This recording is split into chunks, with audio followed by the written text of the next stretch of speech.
L'État du Cameroun et Eneyo, ces gens-là n'arrivent pas à s'accorder sur le montant que l'un doit à l'autre. Est-ce qu'on doit espérer une baisse des coupures et des délestages quand l'État va se réapproprier cette affaire-là aujourd'hui? Non, ce n'est pas... On a peur de rester finalement dans le noir. Hein? Ce n'est pas faire de la politique que de répondre directement par la négative. Parlons pour que ceux qui nous suivent au quartier nous comprennent. Le secteur de l'électricité, comme le disent les co-panélistes, c'est la production, le transport et la distribution.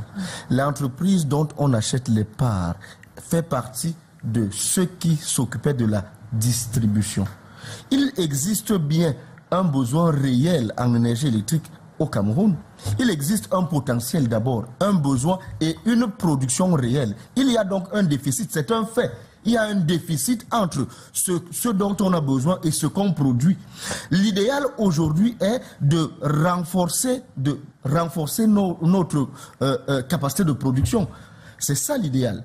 J'ai commencé cette émission en vous disant que je suis d'accord pour que l'État rachète. Parce qu'il s'agit d'un secteur névralgique de notre économie. Mais on ne peut pas considérer qu'en rachetant, on résout tous les problèmes, que le rachat est la solution. Parce que en rachetant, vous n'allez...